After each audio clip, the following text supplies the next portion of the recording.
Bukan serem ya, rada keeng gitu lah. Keeng teh naonnya keeng teh? Bukan orang Sunda. Ya, hampir mirip jeung serem berarti ya.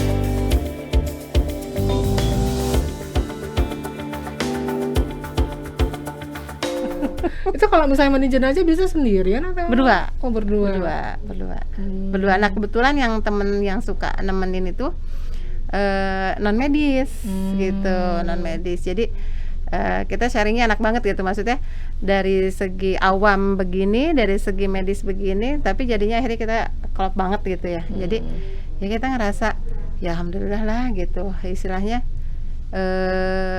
kita bisa apa istilahnya, minimalnya kita bisa manfaat lah buat orang lain gitu. Itu berarti kalau malam berarti ya agak-agak rada-rada ini juga ya. Gitu lah.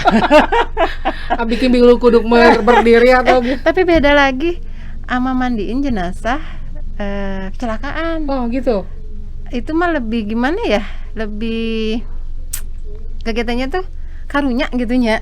Jadinya teh linu aja gitu mandiinnya teh gitu. Ya kan kalau yang kecelakaan berdarah-darah. Darahnya sih udah enggak, cuman karena memang ada bagian-bagian yang memang ya istilahnya kalau misalnya retak gitu ya, di sini, jadi kan kita pas miringin trek-trek gitu kan, atau gitu.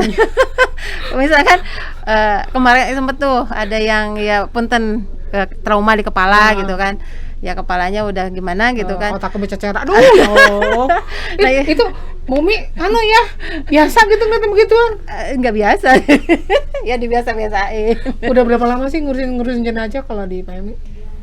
Sebenarnya sih udah lama. Udah tahun, 2 tahun, 3 tahun, 4 tahun? Lebih. Dari tahun berapa? Masuk PMI itu 2000. Mulai berani mandiin tuh di tahun 2010-an kali ya. Itu udah hampir 10 tahun ngurusin jenazah ya. Jadi dari mulai jenazah korban kecelakaan. Nah, awalnya sih gitu. Maksudnya ada tim forensik nih, otopsi. Dia mau nggak mau kan mesti mandiin kan. Jadi otopsinya otopsi perempuan gitu kan. Bingung dia mau manggil orang sekitar PMI, nggak ada yang berani gitu kan. Akhirnya gimana nih, ada yang berani nggak gitu ya kita. Nah itu pertama kali tahun berani itu? Tahun 2010 itu kali ya. Korban kecelakaan tuh pertama kali. Kecelakaan, cuman curiga ada unsur sengaja gitu. Akhirnya otopsi. Nah itu benar-benar Umi nyari temen tuh. Sekarang kan mandiin 2 tuh santai gitu. Dulu sampai 4 orang. buat nemenin. Kebayang pertama kali.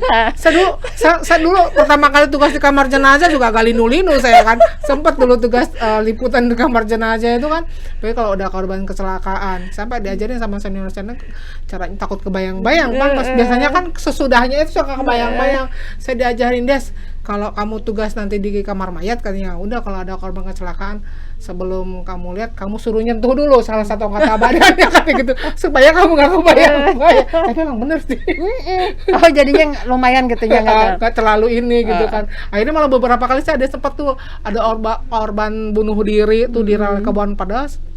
Pas saya ada di lokasi, saya malah bantu mengutin itu serpihan badan. Jadi berani ngumpulin orang udah kakinya patah, palanya udah hancur, bantu mengutin itu udah nggak waktu itu udah mulai nggak rasa takut karena mungkin udah kebiasaan waktu awal. Tapi awal mungkin sering kebayang-bayang mungkin ya. Kebayang sih enggak, cuman waas ya, nah tadi bahasan lo kali itulah. Maksudnya kebayang. Tapi nggak kapok ya maksudnya. Karena tahu palanya banyak ketika ya. Iya. Di mana dia tuh nanya pahalanya. Gitu. Itu sih pokoknya yang pertama tuh itu lucu gitu. Kita berempat, udah beres mandi bareng gitu. Kan kalau habis mandi jenazah kita selalu berusaha mandi gitu. Yang temen-temen 3 orang tuh nggak berani gitu. Mandi aja bareng, katanya mandinya bareng. Ya udah sono mandi bareng, Umi mah enggak. saking mereka kayaknya kebayang gitu ya. Sekamar mandi tiba-tiba ada penampakan gitu seperti sekamar mandi bertiga ya. Jadi ketawa aja, ya Allah, masih inget itu waktu itu tuh. Awal banget. Sebelum nikah kalau nggak salah. Dari sebelum nikah berarti sudah ini ya. Kamu udah punya buntut 3. udah emang dari dulu sudah familiar dengan jenazah mamkal, nggak apa namanya, nggak aneh kalau beliau sekarang diberi kepercayaan buat handle jenazah pasien COVID. Tapi biasanya kalau misalnya kan ngurusin jenazah pasien COVID itu kan beda dengan ngurusin jenazah biasa ya, terutama dari APD segala macamnya. Itu kalau udah selesai gitu tetap harus mandi segala macam. Mandi. Jadi sebelum jenazah itu dimandiin juga kan ada protokol yang memang dari pemerintah ditetapkan tuh, masih ditutup dulu lubang-lubang hidung, kuping, mulut gitu kan. Nah itu sekalian nanti desinfektan dulu jenazahnya. Baru kita mandiin. Nah sebelum kita mandi kan, sebelum kita mandiin kita emang sudah pakai APD. Nah udah beres tuh jenazah itu akhirnya didesinfektan lagi, beres kafanin. Jadi setelah dimandiin didesinfektan lagi ya. Yang biasanya kita suka pakai kamper, suka pakai daun, kalau di lembur mah pakai 7 rupa gitu kan ya. Kalau sekarang ya enggak, yang dipakainya itu desinfektan. Sedih banget pakai desinfektan ya Allah. Jadi pakai ya desinfektan aja gitu. Yang nyemprot berarti kita. Jadi udah beres ya, desinfektan, udah beres pas jenazahnya itu diplastikin.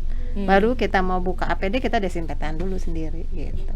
Jadi kan kita berdua nih, jadi saling nyemprot aja jika ke manuk lah gitu. Gantian gitu. Nyemprotin gitu, baru kita bukaan, ya udah kita mandi. Yang ngangkut ke peti jenazahnya nanti siapa? Itu bagian laki-laki. Laki-laki. Tapi yang jelas udah terbungkus kain kafan, udah diplastikin, baru itu yang laki-laki yang handle buat kasih ke peti segala macamnya. Gitu. Alhamdulillah pengalaman yang sangat luar biasa. Suster Yuni. Nggak nyangka sih bakalan diajakin gitu. Pikiran tuh ya cukup dengan laki-laki gitu. Tapi nggak mungkin kan kalau jenazah perempuan yang mandiin laki-laki kan. Jadi memang dulu mah dari pihak forensik tuh sebelum ada SK itu mereka minta izin gitu ke keluarganya, minimal di WA di ini. Maaf ya kami yang ini gitu. Yang menyelesaikan dan sebagainya. Nah, selama ini pasien COVID mandi jenazah pasien COVID, ada nggak pengalaman yang luar biasa, maksudnya penentangan dari keluarga? Sempat ngalamin? Ada. Kayak apa tuh? Kalau buat yang komplain sih itu ada aja. Tapi kalau sampai yang kayak diberitain sampai jenazah ditarik paksa segala macam kayak gitu, alhamdulillah sih kalau di PMI nggak ada. Cuman memang sampai gebrak meja, sampai mereka teriak, sampai mereka istilahnya mempertanyakan, ada akhirnya ingin membawa pulang. Itu ada gitu. Sempat kejadian tuh? Pernah. Terus ya kita salah satu solusinya yaitu ketika kita mau memandikan, kita jelaskan dan kita ajak gitu. Apalagi yang komplainnya itu gitu, kita ajak. Kalau memang mau ikut serta memandikan, kan apa bedanya di ruangan di sini dengan di rumah istilahnya gitu kan. Kan toh mereka berusaha ingin memandikan gitu kan, memandikan sendiri gitu.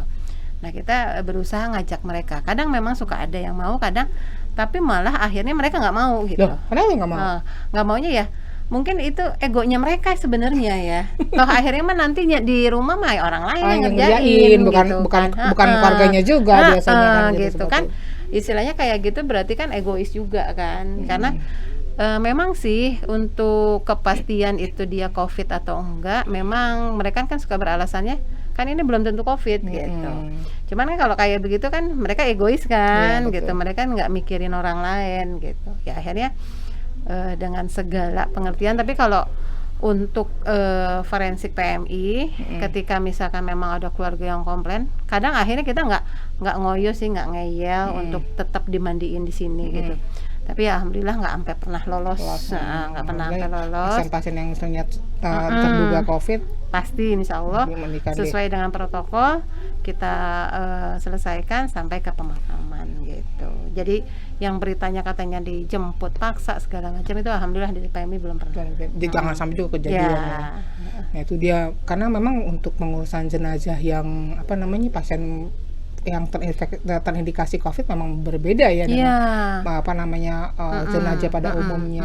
Dan insya Allah mungkin kalau di PMI kadang-kadang kan takutnya syariat yang muslim gitu loh, syariat Islamnya terpenuhi enggak? Nah kadang-kadang seperti itu kan. Insya Allah itu mah. Insya Allah enggak. Makanya terjaga ya pokoknya makanya Umi berani ketika orang menyaksikan, yuk ikut gitu. Malah kita berani ngajak keluarga, yuk ikut, karena kita berusaha memberikan APD juga sama keluarga gitu. Jadi sebenarnya boleh aja. Boleh.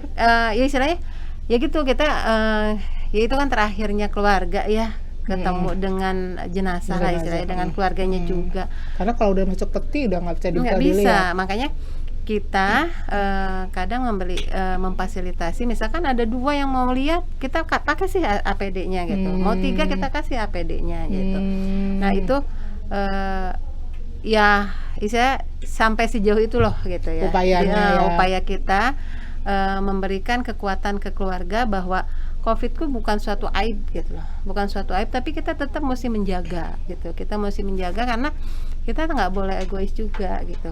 Ya insya Allah yang namanya orang sudah tiada, jenazah sudah kita itu mereka sih istilahnya jenazah udah nggak bisa ngapa-ngapain loh gitu. Bener. Dan tidak bisa disalahkan kalau misalkan akhirnya ada terpapar. Toh sebenarnya bukan dari jenazahnya yang memaparkan, tapi orang-orang yang sehatnya yang memaparkan kan.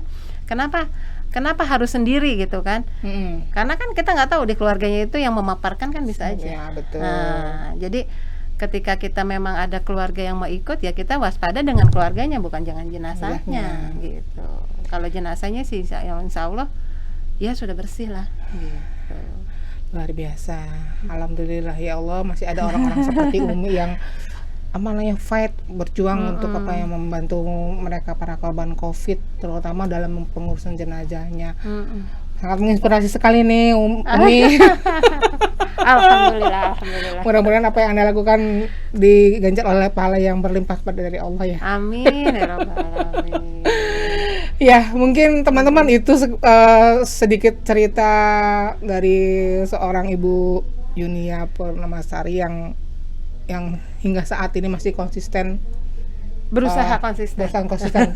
Dalam blog kan baru dapat anugerah kalau nggak salah Bu ya. Iya kemarin. Pejuang COVID ya. Diajakin.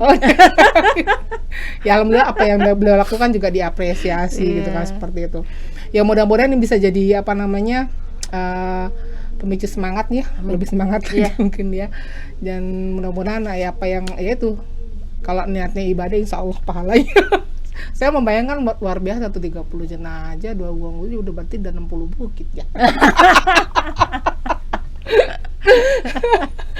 Oke deh kalau gitu Umi, makasih banyak ini atas kehadirannya sudah kami hari ini.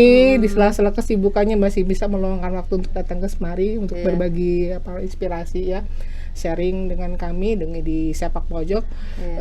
Kegiatan ini adalah merupakan kerjasama dari Pojok 1 ID dengan Satgas COVID. Mungkin gitu aja teman-teman sharing kita hari ini. Semoga apa yang disampaikan oleh Umi bermanfaat. Amin. Dapat pengetahuan baru. Amin. Jadi nggak usah takut. Kalau insya Allah lah pengurusan jenazah mah kalau emang ada ya jangan sampai ya. Kalau misalnya di keluarganya memang ada ya, tolong percayakan saja. Ya, ikhlaskan saja kepada yang mengurusnya. Iya betul.